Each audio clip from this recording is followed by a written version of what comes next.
नाज़रीन इकराम, हमारा इंतहाई हसास और अहम मौजू है खेल ख़त्म पैसा हज़म। बचपन में सुना करते थे कि जब कोई बंदा हार जाता था किसी भी गेम में तो वो कहते थे बस अब ख़त्म, हमने आप नहीं खेलना। यही काम आज हमारे कौम के साथ हो रहा है। बाज़ लोगों ने कंपनियां बनाई और फिर आवाम का अरबों रुपया टकार के चीफ जस्टिस साहब ने आज एक केस की समाअत की है और 222 कंपनियों को उन्होंने लाइन अप किया जो कौम के तकरीबन 54 अरब रुपया खा गए।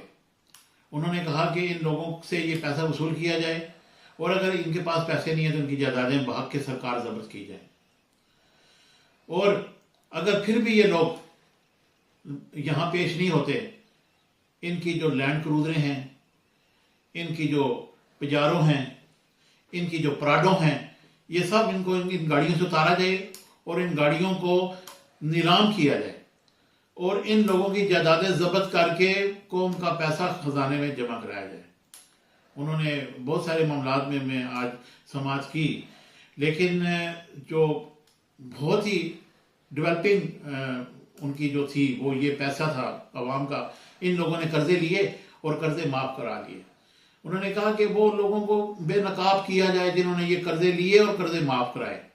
चाहे वो सियासतदान हैं, चाहे वो ब्यूरोक्रेट हैं, चाहे वो किसी हसास इदारे से ताल्लुक़ रखते हैं, किसी से भी हैं, पाकिस्तानी हैं, उनसे ये पैसे वसूल किए जाएं और उनको उनसे लेकर कौमी खजाने में जमा कराया जाए। तो हमारा ये जनाब इंतहाई, मैं तो समझता हूँ कि आज का जो उन्होंने ये काम किया है, अगर वो इसमें कामयाब हो जाते हैं तो फिर वो एक एग्जाम्पल सेट हो जाएगी। गुज़िश्ता 2-4 महीनों में चाइना ने तकरीबन 500-600 लोगों को सरेआम फांसी पर लटकाया क्योंकि ये करप्शन कर रहे थे, और ये भी करप्शन के ज़ुमरे में आता है। मैं तो कहता हूँ कि इन लोगों को पकड़कर फुआरा चौक में लटका दिया जाए।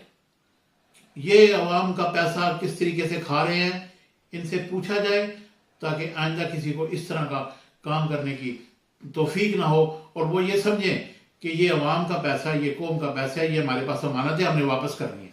कर्ज लेना कोई गुनाह नहीं है, लेकिन कर्ज लेकर फिर उसको माफ़ करवाना ये बहुत बड़ा गुनाह है। इसलिए हमारी गुजारिश है कि इस पर फौरी तौर पर इस पर कार्रवाई की जाए और जनाब चीफ जस्टिस साहब इस पर हुक्म सादर फरमाएं और इन लोगों को पकड़ कर सामने, अवाम के सामने लाया जाए कि ये कौन लोग हैं और ये इनके पीछे कौन सा माफिया जो ये काम करता है।